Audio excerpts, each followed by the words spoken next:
दोस्तों, आज का हमारा टॉपिक है न्यूटन थर्ड लॉ का। कोशिश करता हूँ कि डिटेल के साथ पढ़ाऊँ।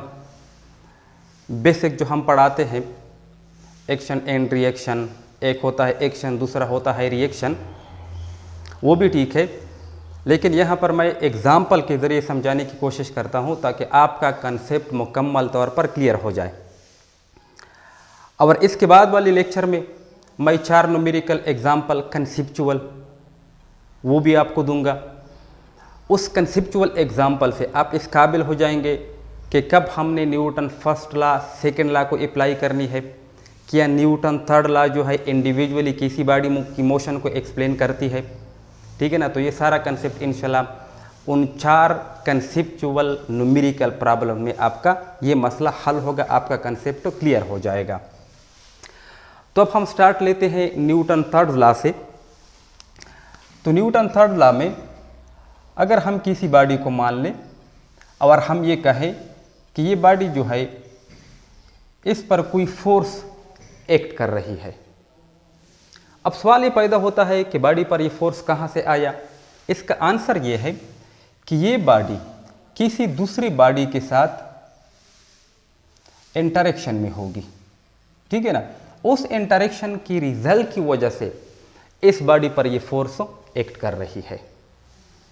इसका मतलब ये हुआ कि फोर्सेस जो है ये पेयर में आते हैं। किस फॉर्म में होते हैं? पेयर में होते हैं, जोड़ों की फॉर्म में होते हैं। अब अगर हम एक एग्जाम्पल ले लें, फॉर एग्जाम्पल डोर नॉब को लेते हैं। अब डोर नॉब पर हम पुल करते हैं, ठीक है ना। तब तक हम डोर नॉब को पुल नहीं कर सकते जब तक वो डोर नॉब हम पर पुलिंग बैक ना करे। पुलिंग बैक, इस एग्जाम्पल से हमारा मतलब क्या है कि फोर्सेस पेयर में होते हैं। हम डोर नॉब को पुल करते हैं, हम उस वक्त तक डोर नॉब को पुल नहीं कर सकते जब तक वो हम पर पुलिंग बैक ना करे। दो फोर्सेस पेयर, ठीक है ना। सेकेंड एग्जाम्पल लेते हैं, फॉर एग्जाम्पल फुटबॉल है, ठीक है ना। फुटबॉल को हम किक देते हैं, हम फुटबॉल को किक देते हैं तो फुटबॉल क्या करता है, वो हम पर अपोजिट डायरेक्शन में फोर्स एग्जर्ट करेगा। फिर भी 2 फोर्सेस हो गई। अगर हम थर्ड वन एग्जाम्पल ले ले, for example boulder. Boulder means एक बड़ा पत्थर। एक बड़े पत्थर को हम किक देते हैं, ठीक है ना, उसको लात मारते हैं या अपने फुट की मदद से उसे हटाने की कोशिश करते हैं तो हम पेन महसूस करते हैं, हमें तकलीफ होती है। वो तकलीफ क्यों होती है? क्योंकि ये बोल्डर जो है ये अपोजिट डायरेक्शन में हमारी पाँव पर या हमारी फुट पर फोर्स एग्जर्ट करता है। उस फोर्स की वजह से हमें क्या होता है? पेन महसूस होता है। अब अगर इन तीनों केसेस को हम देखें, तो इन तीनों केसेस में हम बॉडी पर जो फोर्स अप्लाई करते हैं और बॉडी हम पर जो अपोजिट डायरेक्शन में फोर्स अप्लाई करती है, ये forces equal in magnitude and opposite in direction होंगे। ठीक है ना। हम जो फोर्स अप्लाई करते हैं किसी बॉडी पर और बॉडी हम पर जो अपोजिट डायरेक्शन में फोर्स एग्जर्ट करती है, ये दोनों फोर्सेस इक्वल इन मैग्नीट्यूड होंगे एंड अपोजिट इन डायरेक्शन होंगे। ठीक है ना।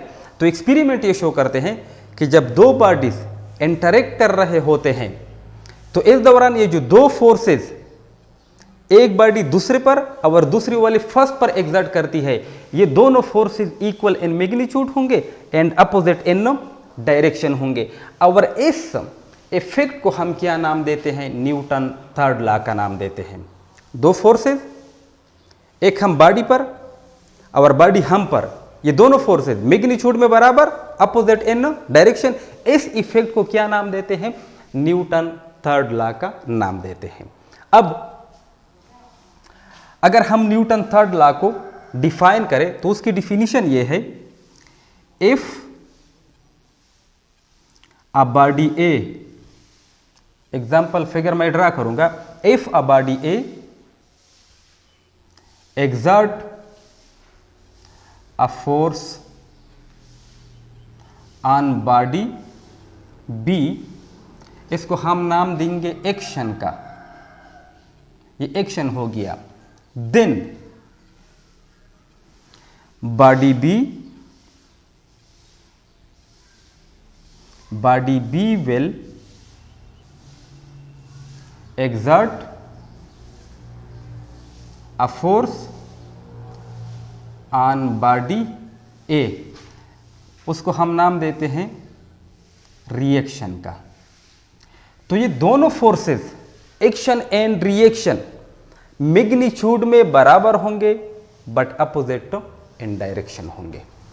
अगर बॉडी ए बॉडी बी पर फोर्स एक्सर्ट करती है जिसको हम एक्शन का नाम देते हैं, तो बॉडी बी बॉडी ए पर फोर्स एक्सर्ट करेगी, उसको हम रिएक्शन का नाम देते हैं। तो ये दोनों फोर्सेस एक्शन एंड रिएक्शन ये मैग्नीट्यूड में बराबर होंगे और अपोजिट इन डायरेक्शन होंगे। अब अगर मैथमेटिकल स्टेटमेंट हम न्यूटन थर्ड लॉ का ले लें तो मैथमेटिकल स्टेटमेंट इस तरह बन जाएगा कि सपोज ये फुटबॉल है, बी से रिप्रेजेंट करते हैं, ठीक है ना। यहाँ पर हम अपनी फुट को लेते हैं, फुट को हम ए से रिप्रेजेंट करते हैं। तो हमारी फुट यानी जब हम किक मारते हैं फुटबॉल को, तो इस डायरेक्शन में जो हम फोर्स एक्सर्ट करते हैं अपनी फुट की मदद से, उसको हम डिनोट करेंगे FAB से, the force exerted by body A on body B.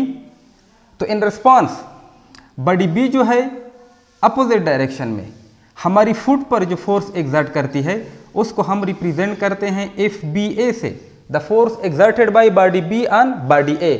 तो न्यूटन थर्ड लॉ की मैथमेटिकल स्टेटमेंट के मुताबिक ये दोनों forces FAB and the force FBA magnitude में बराबर होंगे एंड अपोजिट इन डायरेक्शन। तो ये दोनों फोर्सेस मैग्नीट्यूड में बराबर एंड अपोजिट इन डायरेक्शन। अब इस फिगर में ये जो दो फोर्सेस हैं FAB एंड FBA, इन दोनों फोर्सेस को हम एक्शन एंड रिएक्शन का नाम देते हैं। एक होता है एक्शन और दूसरा होता है रिएक्शन।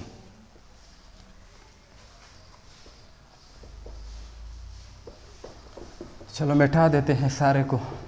एक होता है एक्शन और दूसरा होता है रिएक्शन का। अब यहाँ पर दोबारा ड्रा करता हूँ। ये है बॉडी बी फुटबॉल और यहाँ पर हम लेते हैं अपनी फुट को, बॉडी ए से रिप्रेजेंट करते हैं। फुटबॉल पर जो फोर्स एक्सर्ट होता है वो हम लेते हैं FAB और हमारी फुट पर जो फोर्स एक्सर्ट होता है उसको हम लेते हैं FBA, ठीक है ना। तो mathematical statement according to Newton third law हम लिख सकते हैं, ठीक है ना, FAB is equal to minus FBA। अब बच्चों यहाँ पर ये ज़रूरी नहीं कि एक बॉडी जो है वो इनएनिमेट है।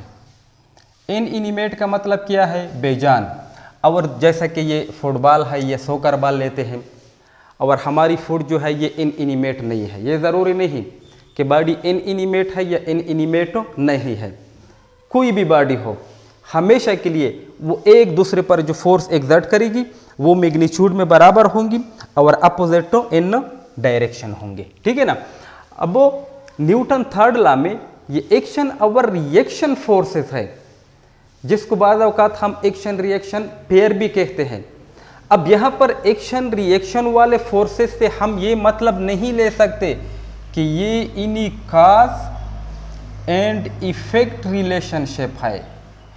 काज एंड इफेक्ट रिलेशन वाले फोर्सेस का मतलब हम नहीं ले सकते, ठीक है ना, कि फोर्स जो है ये काज है किसी भी बॉडी की मोशन के लिए या फोर्स जो है किसी भी बॉडी की मोशन को इफेक्ट करता है।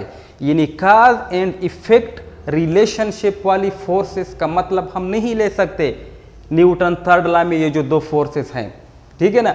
यहाँ पर दो फोर्सेस जो हैं ये सिर्फ एक्शन एंड रिएक्शन फोर्सेस हैं, न कि काज एंड इफेक्ट रिलेशनशिप वाले फोर्सेस।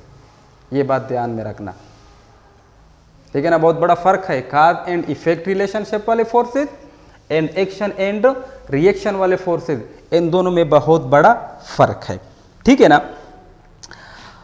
अब बच्चों इस एग्जाम्पल से हमारी फुट जब फुटबॉल या सॉकर बॉल को फेंक देती है तो यहां पर बॉडीज क्या होती है, कांटेक्ट में होती है, यानी इन फोर्सेस को हम कांटेक्ट फोर्सेस भी कहते हैं। FAB एंड FBA ये कांटेक्ट फोर्सेस है, ठीक है ना। कांटेक्ट फोर्सेस का मतलब ये होता है जब बॉडीज फिजिकली इंटरेक्ट करते हैं, आपस में टच करते हैं। लेकिन न्यूटन थर्ड लॉ जो है ये लॉन्ग रेंज फोर्सेस के लिए भी अप्लाई होती है। ये जरूरी नहीं कि कांटेक्ट फोर्सेस के लिए न्यूटन थर्ड लॉ अप्लाई होती है, लॉन्ग रेंज फोर्सेस के लिए भी न्यूटन थर्ड लॉ अप्लाई होती है। अब लॉन्ग रेंज फोर्स में कौन सा फोर्स आता है, अर्थ ग्रेविटेशनल पुल या अर्थ ग्रेविटेशनल फोर्स, ये भी लॉन्ग रेंज फोर्स में आता है। वहां पर भी न्यूटन थर्ड लॉ जो है ये एप्लीकेबल है। अब उसकी एग्जांपल देते हैं। अब न्यूटन थर्ड लॉ में ये जो दो फोर्सेस हैं ये हमेशा के लिए डिफरेंट बॉडीज पर एक्ट कर रही होंगी, सेम बॉडी पर नहीं। एक्शन एंड रिएक्शन वाले फोर्सेस ये डिफरेंट बॉडीज पर होती है, सेम बॉडीज पर नहीं। और ये इंपॉर्टेंट भी है इसका समझना, क्योंकि ऐसे प्रॉब्लम्स जहां पर Newton first law and second law involve हो और साथ में किसी बॉडी पर फोर्सेस एक्ट कर रही हो, इस दौरान हमने समझना होगा कि हमने कौन सी फोर्सेस को लेनी है। क्योंकि बॉडी पर एक बॉडी होती है, सेकंड बॉडी, दो बॉडीज होती है, तो मुख्तलिफ फोर्सेस होती है। अब हमने समझना होगा कि हमने किस बॉडी की डिटेल लेनी है, ठीक है ना, किस बॉडी के लिए हमने कैलकुलेशन करनी है और हमने कौन कौन से फोर्सेस को लेनी है, इसका समझना बहुत ज़रूरी है। अब फॉर एग्जांपल लेते हैं इसको कि फॉर एग्जांपल हमने नेट फोर्स मालूम करनी है, किसकी, सॉकर बॉल की। Soccer ball means football. ये फुटबॉल जो है इस पर नेट फोर्स हमने फाइंड करनी है कि नेट फोर्स इस पर कितनी है। अब यहाँ पर फुटबॉल की वेट है और हमारी फुट फुटबॉल पर जो फोर्स एग्जर्ट करती है FAB, ये दोनों फोर्सेस यानी इन दोनों फोर्सेस का वेक्टर सम जो है ये एक्चुअली नेट फोर्स कहलाता है। अब हम लिख सकते हैं कि net force on soccer ball ये किसके बराबर हो जाएगा, vector sum of the weight of the soccer ball plus the force exerted by body A on soccer ball body B। अब यहां पर हम इस फोर्स को नहीं ले सकते, क्योंकि ये फोर्स जो है ये तो सॉकर बॉल बॉडी A पर एग्जर्ट करती है, तो नेट फोर्स में हम इस फोर्स को इंक्लूड नहीं कर सकते, ठीक है ना। तो न्यूटन थर्ड लॉ में ये फोर्सेस जो है ये डिफरेंट बॉडीज पर एक्ट कर रही होती है, सिंगल बॉडी पर नहीं। अगर ये फोर्स इसी सॉकर बॉल पर होता तो नेट फोर्स में हम इसको इंक्लूड करते। अब यहाँ पर ये फोर्स जो है ये तो हमारी फुट पर एग्जर्ट हो रही है, तो इस फोर्स को हम इंक्लूड नहीं कर सकते, ठीक है ना। इसका कंसेप्ट उन 4 कंसेप्चुअल एग्जाम्पल में आपका मजीद क्लियर हो जाएगा। अब हम लॉन्ग रेंज फोर्स की बात करते हैं। एक टेबल टेनिस बॉल लेते हैं, तो टेबल टेनिस बॉल क्या करता है कि वो अर्थ पर अपवर्ड डायरेक्शन में ग्रेविटेशनल फोर्स एग्जर्ट करता है, और अर्थ जो है उस टेबल टेनिस बॉल पर डाउनवर्ड डायरेक्शन में ग्रेविटेशनल पुल अप्लाई करती है। इन दोनों फोर्सेस का नेट फोर्सेस का मैग्नीट्यूड वो सेम होगा, दोनों फोर्सेस का मैग्नीट्यूड क्या होगा, सेम होगा, एंड अपोजिट इन डायरेक्शन। अब अगर कोई बॉल है वो नीचे आ रही है, तो बॉल और अर्थ ये एक दूसरी की जानिब एक्सेलरेट करती है। बॉल और अर्थ ये दोनों एक दूसरे की जानिब एक्सेलरेट करेंगे। अब दोनों पर जो नेट फोर्स का मैग्नीट्यूड होगा वो बराबर होगा, लेकिन चूंकि अर्थ की एक्सेलरेशन वो माइक्रोस्कोपिकली बहुत स्मॉल है, क्योंकि अर्थ का मास बहुत बड़ा है, लेकिन इसके बावजूद भी ये अर्थ क्या होती है, ये मूव होती है, ठीक है ना। तो ये था मुकम्मल डिटेल न्यूटन थर्ड लॉ का। मुझे यकीन है आप लोगों को समझ में आ गया होगा कि न्यूटन थर्ड लॉ क्या होती है, action and reaction forces and cause and effect relationship वाले फोर्सेस, इन दोनों में फ़र्क क्या है, ठीक है ना। और हम कौन कौन से फोर्सेस को लेते हैं नेट फोर्स में, ये सारा डिटेल इंशाल्लाह आपको समझ में आ गया होगा। तो मिलते हैं नेक्स्ट कंसेप्चुअल एग्जाम्पल के साथ, तो तब तक के लिए अल्लाह हाफिज़।